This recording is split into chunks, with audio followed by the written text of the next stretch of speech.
Hello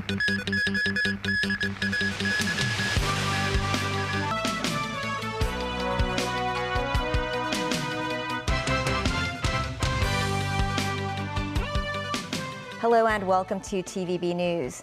The police have arrested a 67-year-old man for possessing unlicensed firearms and ammunition. 18 handguns were found in a mini storage facility. The man appeared at Sha Tin Magistrates Courts this afternoon. Mimo Singai reports.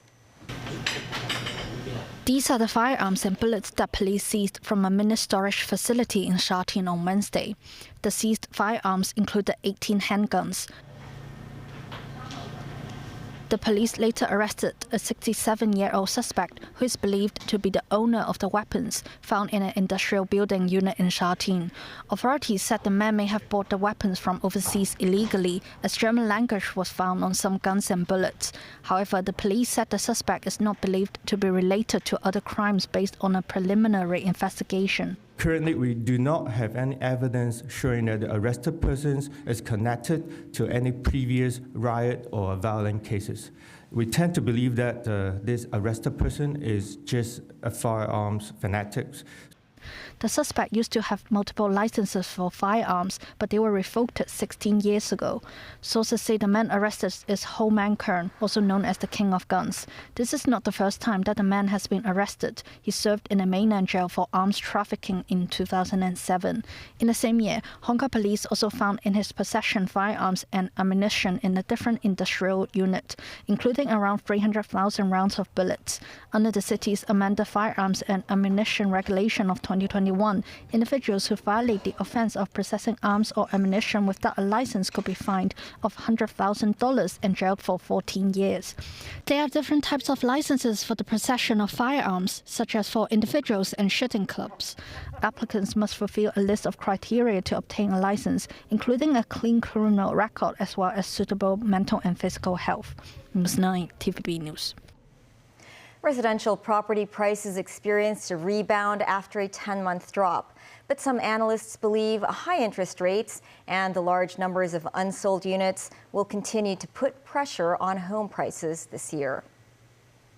The Rating and Valuation Department figures showed private residential property prices rose by 1% in March on a monthly basis, which reversed a decline that began last May.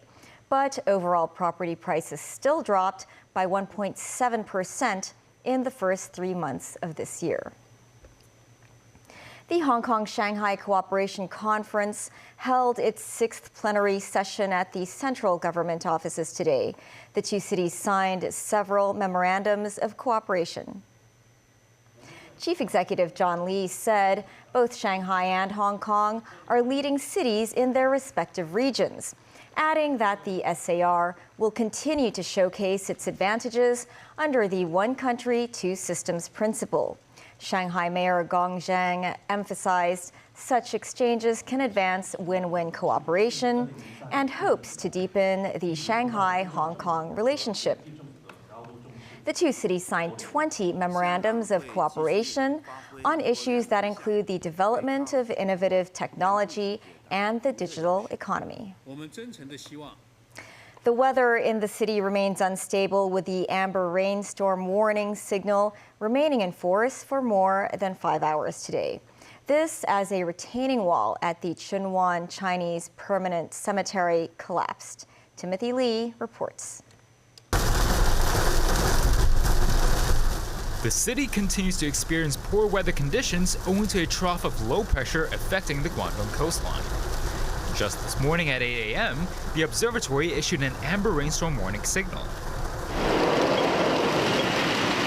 Several areas in the SAR experienced heavy rainfall, with most locations recording more than 30 millimeters of rain per hour. The most severe conditions could be seen in Sha Tin and Sai Kung, which recorded more than 100 millimeters of rainfall.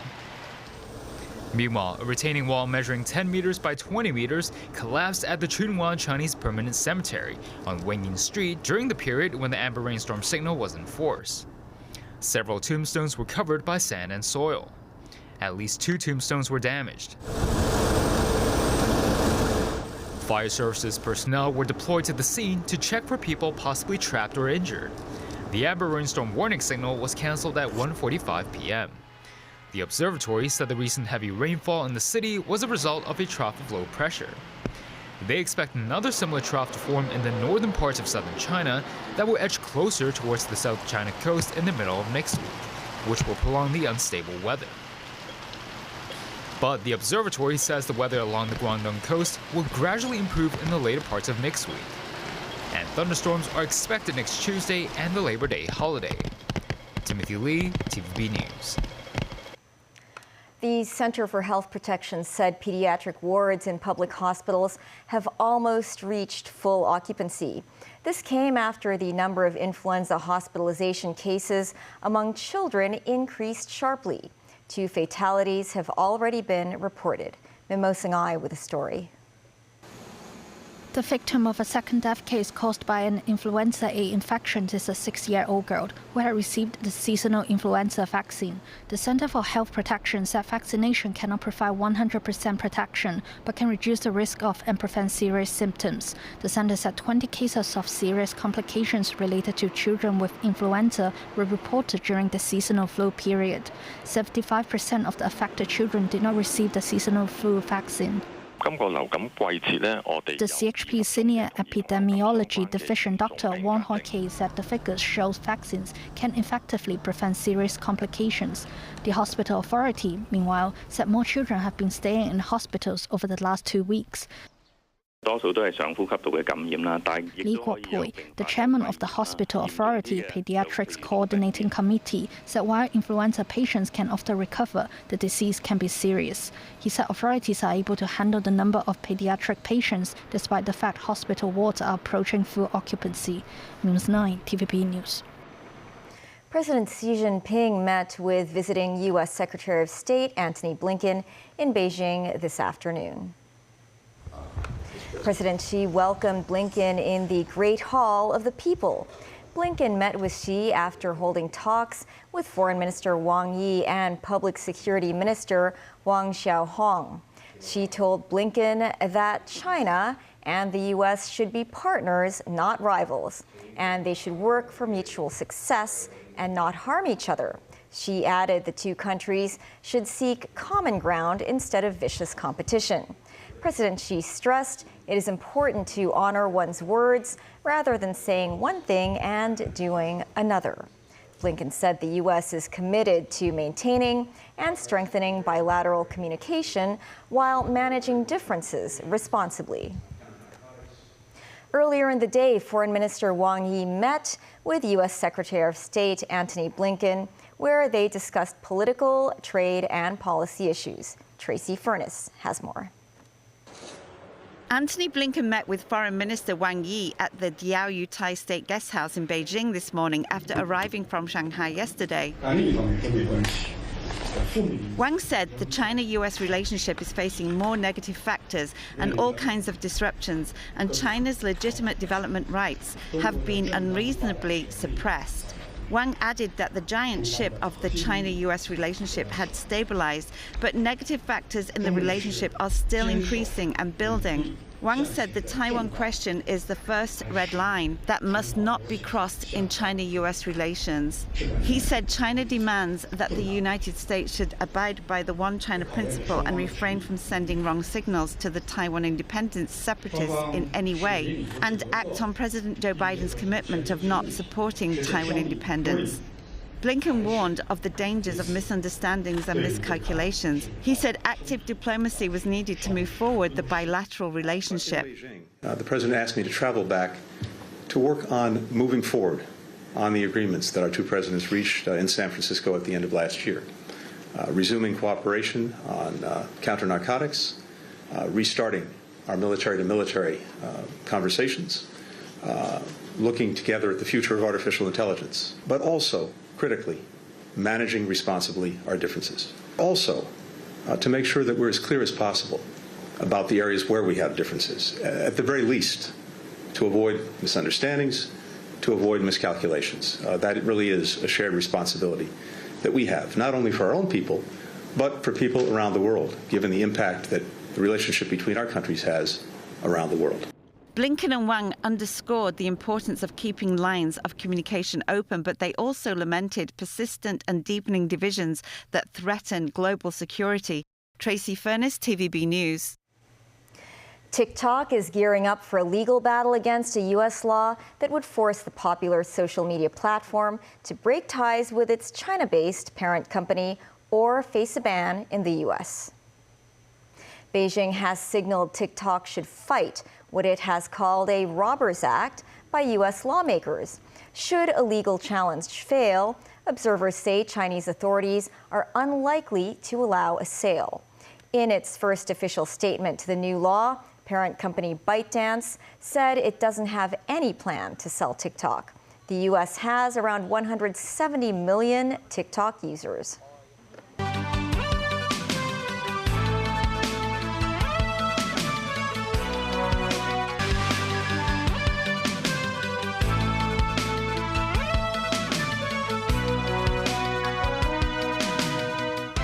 Welcome back. The three crew of China's Shenzhou 18 spacecraft have met with colleagues at the Tiangong space station after a successful docking. They will relieve the Shenzhou 17 team, who have been staffing the Tiangong space station since October. David Garrett reports. Inching closer after travelling hundreds of miles, the Shenzhou 18 spacecraft edging toward the Tiangong space station. All this guided to precision by Mission Control on Earth. The three members of Shenzhou 17 on Tiangong watched and waited. At just after 6 a.m, 3 would become 6, 3 hours after docking. The space station crew got the all clear to open the lock and usher in their colleagues. Welcome, it's not an easy journey. Yes, I had to take a rocket just to see you, came the reply. Later, as the new arrivals were getting familiar with their surroundings, they came together for a group selfie. 1, 2, 3, build a dream at the Tiangong space station, they chanted. The six will live and work together for 5 days to complete the handover. Then the members of Shenzhou 17, who've been away for 6 months, can return. They have been carrying out experiments and exercises as China hopes to put astronauts on the moon by the end of the decade. The Shenzhou 18 crew, who will stay behind, began their journey just before 9 p.m. on Thursday. After the countdown, they blasted off from northwest China. 10 minutes later, they separated from their launch rocket and entered the designated orbit on the way to the space station. Commander Zhu Lipeng hailed the launch as a complete success. David Garrett, TVB News. Russian President Vladimir Putin said he plans to visit China in May in what could become the first foreign trip for the Russian leader after he extended his rule by 6 more years. Putin announced the plans for the visit at a Congress of the Russian Union of Industrialists and Entrepreneurs in Moscow. Putin's inauguration is scheduled for May 7th. He didn't say when exactly the China visit would take place. Last month, the 71-year-old Russian leader secured his 5th term in office in a vote with no real opposition, extending his 24-year rule. Russia's growing economic and diplomatic isolation because of its war against Ukraine has made it increasingly reliant on China. China has repeatedly said it is not providing Russia with arms or military assistance. Former National Enquirer publisher David Pecker testified as former U.S. President Donald Trump's criminal trial continued on Thursday. Daniel Rao tells us more. Former National Enquirer publisher David Pecker's second day of testimony provided further evidence that he worked as Trump's eyes and ears to suppress stories, which could have hurt Trump's presidential bid at a time when he was facing multiple accusations of sexual misbehavior. New York prosecutors have charged Trump with falsifying business records to cover up that activity, which they say corrupted the election. Trump has pleaded not guilty. Pecker does not face charges. Pecker testified that American media, the Enquirer's owner, paid to buy the stories of former Playboy model Karen McDougal, who said she had an affair with Trump in 2006 and 2007. Pecker said he alerted Trump's lawyer Michael Cohen when he heard that porn star Stormy Daniels was looking to sell her story of an alleged 2006 sexual encounter with Trump for $120,000 in the weeks before the election. Pecker said he was not interested in paying Daniels at that point because he had already paid for the other stories. Pecker said Trump's lawyer Cohen pressed him to buy Daniels' story, but Pecker testified he did not want to be involved with a porn star. Cohen has said he ultimately paid Daniels $130,000 to stay silent and was reimbursed $420,000 by Trump after the election. Trump has denied having sex with Daniels, whose real name is Stephanie Clifford, and McDougal. Hush money payments themselves are not illegal, and Trump's lawyers have argued that Daniels' payout was personal and unrelated to his campaign. Prosecutors say the payment was a campaign expense that should have been disclosed. As Trump watched Pecker testify in New York, the U.S. Supreme Court heard Trump's arguments he is immune from prosecution for actions taken as president.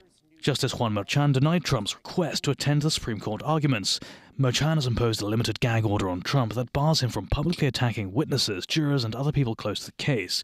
Trump has said the gag order violates his right to free speech and says he is being treated unfairly by Justice Merchan. The U.S. Supreme Court had a monumental hearing on immunity, and the immunity having to do with presidential immunity. And I think it was made clear, I hope it was made clear, that a president has to have immunity. You don't have a president, or at most you can say it would be a ceremonial president. That's not what the founders had in mind. Dan Orell, TV News. In Europe, Italy's lagoon city of Venice launched a pilot program Thursday to charge tourists €5 to enter the city. Authorities hope the charge will discourage visitors from arriving on peak days to make the city more livable for its dwindling number of residents. Signs advising visitors of the new charge during a 29-day test period in July have been put up outside the main train station and other points of arrival. Some 200 stewards have been trained to help people unaware of the fee to download a QR code on their phones. A kiosk has been set up for those who don't have a smartphone. Transgressors will face fines from 50 to 300 euros. The fee is for visitors entering the city between 8:30 a.m. to 4 p.m. Outside of those hours, access is free. That's the news. Thanks for watching. Have a great weekend.